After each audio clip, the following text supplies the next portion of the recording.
پرانے زمانے میں جو لوگوں نے اتنے لمبے لمبے سفر کیے، وہ ستاروں کی گائیڈنس،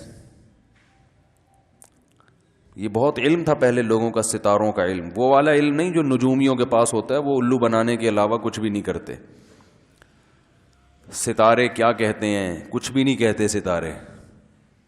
آپ کی ڈیٹ آف برتھ یہ ہے تو اس کے حساب سے آپ کا ستارہ، وہ پہلے ایک اخبار میں مضمون آیا کرتا تھا، آپ کا برج جو ہے وہ یہ ہے، آپ کا یہ ہے، آپ کا اسٹار یہ ہے، تو آپ یہ دیکھتے تھے آپ کا یہ ہفتہ کیسا رہے گا۔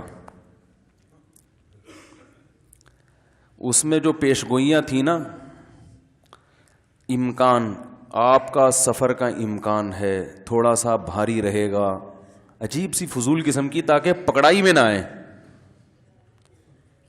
اگر سیدھا سیدھا بولتے نا اس ہفتے آپ کی شادی ہو جائے گی، پھر نہیں ہوتی، آدمی پریشان ہوتا ہے، یار یہ کیا مذاق ہے، یا اس ہفتے تو شادی ہو ہی نہیں سکتی، پھر جن جن کی ہو گئی ہے وہ ٹینشن میں آتے ہیں کہ یار یہ تو جھوٹ بول رہے ہو۔ تو ایسی پیش گوئی یہ کرتے نہیں ہیں، امکان رہے گا، ایسے فضول قسم کی پیش گوئیاں کہ لوگ ویسے ہی وہم میں آ جائیں کہ کچھ تو ہے۔ اور وہ افسران بالا کی طرف سے کچھ تناؤ رہے گا۔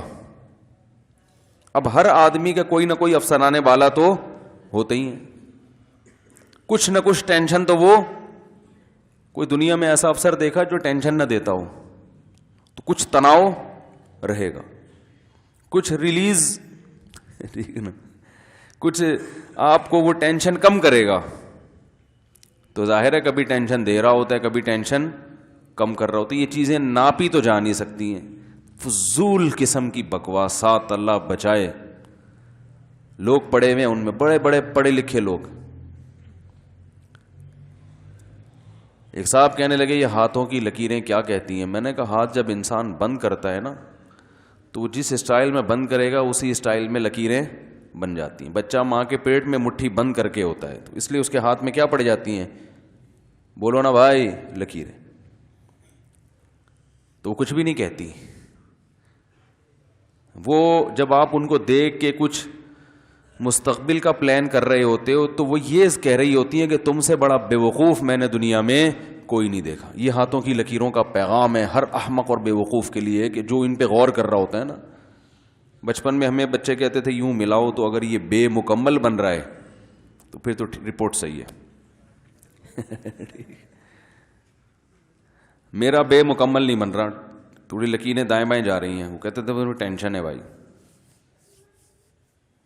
وہ کہتے بڑی کیا ہے، ٹینشن میں رہو گے۔ تو اللہ نے تو بچایا ہے ٹینشن سے، الحمدللہ، اللہ بچائے رکھے۔ جو پیش گوئیاں کرنے والے تھے ان کی لکیریں صحیح ہو کے بھی بیچاروں کی ٹینشن ختم نہیں ہو رہی۔ تو ستاروں کا جو ہے نا، یہ نجومی وجومی کچھ بھی نہیں ہوتا۔ رسول اللہ صلی اللہ علیہ وسلم کی حدیث ہے کہ جو نجومیوں کے پاس آئے، کاہنوں کے پاس آئے، تو اس نے انکار کیا اس کلام کا۔ حضرت عائشہ فرماتی ہیں اس نے انکار کیا اس کلام کا جو اللہ نے اپنے نبی پہ نازل کیا ہے۔ یہ تو حضرت عائشہ نے اس کے بارے میں کہا کہ جو نبی صلی اللہ علیہ وسلم کے بارے میں یہ دعویٰ کرتا ہے کہ اپنی آنکھوں سے زیارت کی نبی نے، لیکن خیر یہ اختلافی موضوع ہے کہ نبی کی جو حدیث ہے کاہنوں کے بارے میں، اس کی نماز قبول نہیں ہوتی۔ تو اسلام میں اس کو پسند نہیں کیا گیا ہے، اس کو کفر قرار دیا گیا ہے۔ لیکن ایک ستاروں کا علم وہ ہوتا ہے جو ماہرین فلکیات، جو سائنسدانوں کے پاس ہے، وہ ستاروں کے وجود سے، ان کی ڈائریکشن سے اندازہ لگاتے ہیں کہ کدھر ہے، کدھر جانا ہے، سفر کدھر کرنا ہے۔ تو یہ آج بھی ہوتا ہے، بحری جہاز کے کپتان کے پاس یہ علم ہوتا ہے، وہ گائیڈ کرتا رہتا ہے۔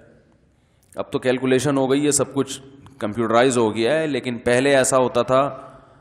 اب دیکھیں سمندر میں تھوڑی سی دیر آپ آگے جا سفر کریں تو بالکل انسان اندھا ہو جاتا ہے سمندر میں، اسے بالکل پتہ نہیں چلتا کہ کہاں جانا ہے۔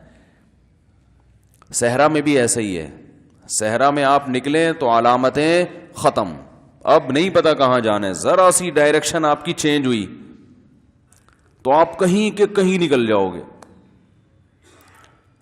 دیکھیں ہم قبلے کی طرف رخ کر کے نماز پڑھتے ہیں, اگر تھوڑا سا دائیں ہو گئے تو یہ قبلے سے تھوڑا سا دائیں تھوڑی ہوگا, جب وہاں پہنچے گی یہ لکیر ہماری تو پتہ نہیں کون سے ملک میں جا رہی ہوگی. لیکن نماز میں تو اس کو قبول کر لیا گیا ہے کہ اب پورا پھٹا لے کے تھوڑی تم نماز میں کھڑے ہوگے, تھوڑا سا دائیں بائیں ضرورت کی وجہ سے. لیکن جب آپ سفر کرنا شروع کرتے ہو تو بالکل اس میں ایکوریسی ہونی چاہیے, ایک دم ناک کی سیدھ میں, اور یہ بھی ضروری ہے کہ ناک بھی سیدھی ہو, تو پھر ہی تو ناک کی سیدھ میں جائے گا نا. تو پہلے زمانے میں جب سفر ہوتا تھا تو ستاروں کو دیکھ کے, یہ سریا ستارہ ہے, یہ سہیل ہے, یہ لوگ ایسے بتاتے تھے یہ تمہارے دائیں کندھے پہ رہنا چاہیے, ٹھیک ہے نا, تو اس کو دائیں کندھے پہ اتنے زاویے سے رکھ کے سفر کرو گے تو فلاں ملک پہنچ جاؤ گے. بڑا ان کی کیلکولیشن ہوتی تھی کس موسم میں یہ ستارہ کہاں ہوگا تو ڈائریکشن کتنی چینج کرنی, اور بالکل صحیح سمت میں پہنچتے تھے وہ لوگ.